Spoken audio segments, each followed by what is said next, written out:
सीधे चलेंगे जहां मंत्रिपरिषद की बैठक के बाद कैबिनेट निर्णयों की जानकारी देने के लिए प्रेस वार्ता किया जा रहा है।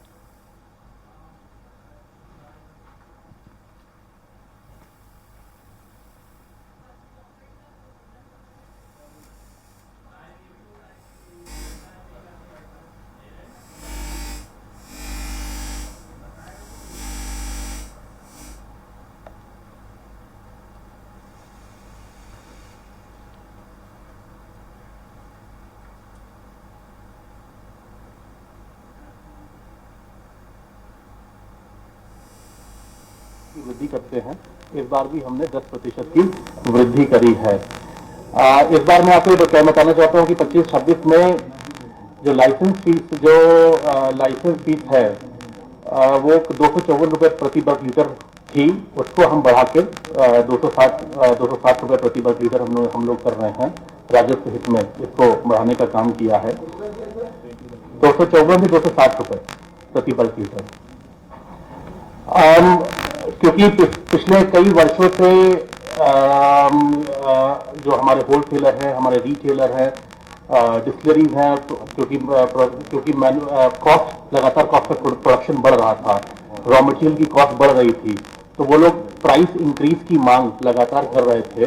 तो इस वर्ष हम लोग ने थोड़ा बहुत प्राइस इंक्रीज उन लोग को देने का काम किया है। रिटेलर को मार्जिन दिया है, थोड़ा बढ़ा के रिटेलर को करीब 8 पैसे का मार्जिन दिया है, होलसेलर को 1 पैसे का मार्जिन दिया है, और जो डिस्टिलर्स हैं जो बनाते हैं उनको उनकी ईडीपी में, ईडीपी होता है एक्स डिस्टिलरी प्राइस, ईडीपी में 42 की कैटेगरी में हमने 13 पैसे का मार्जिन बढ़ाया है उनका। 36 में हमने 6 रुपये 4 पैसे का मार्जिन बढ़ाया है।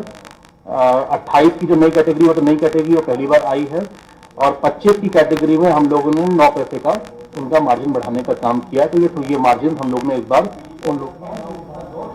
42.8 कैटेगरी में हमने 13 पैसे का मार्जिन बढ़ाया है पिछले साल में, और 36 की कैटेगरी में 4 पैसे का मार्जिन बढ़ाया है, 25 की कैटेगरी में 9 पैसे का मार्जिन बढ़ाया है।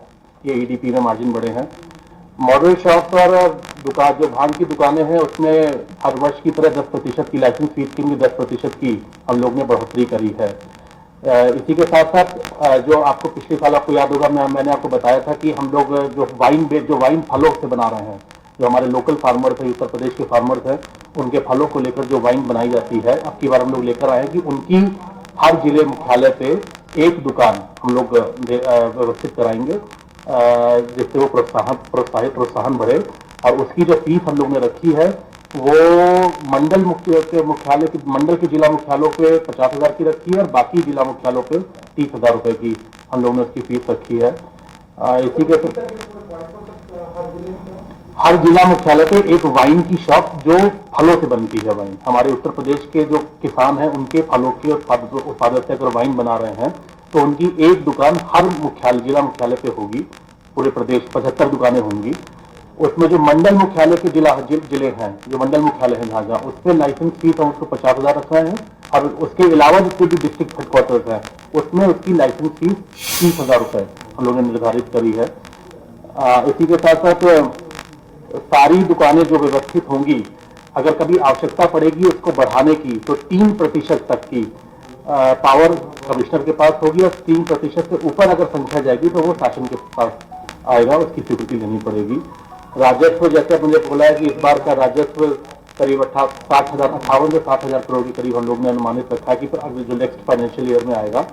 कोई 2-3 चीजें और नई है जो हम लोग लेकर आए थे। हमने एक नई व्यवस्था लेकर आए हैं, जो विदेशी मदिरा की रेगुलर श्रेणी है जो लेकर आती है, उसमें 60 ml 90 ml का जो मिनिएचर होता है उसको अभी इंट्रोड्यूस कर रहे हैं, और जो प्रीमियम श्रेणी की विदेशी मदिरा आती है उसमें 60 ml और 90 ml इन दोनों कैटेगरीज को हम लोग इस बार इंट्रोड्यूस कर रहे हैं।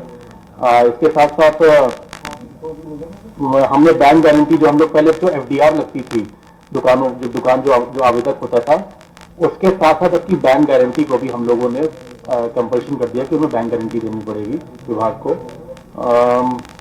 प्रोसेसिंग फीस जो एथेनॉल ब्लेंडिंग के लिए जो परमिट हम लोग देते हैं, अगर कोई मांगता है परमिट, तो हमने उसको परमिट देने के लिए 7500 रुपए का में प्रोसेसिंग फीस हम लोगों ने इस बार हम लोग इंट्रोड्यूस हम लोग कर रहे हैं, और साथ ही साथ ईज ऑफ डूइंग बिजनेस के तहत इस बार मदिरा परिवहन के लिए जो पहले ऑफलाइन पासों की व्यवस्था थी उसको हटा के ऑनलाइन कर दिया है, सारी व्यवस्था ऑनलाइन माध्यम से कराई जाएगी।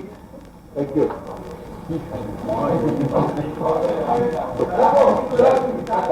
विकास प्राधिकार बन गया,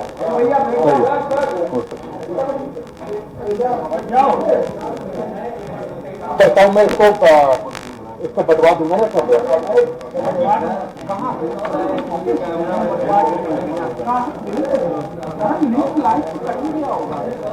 हाँ भैया,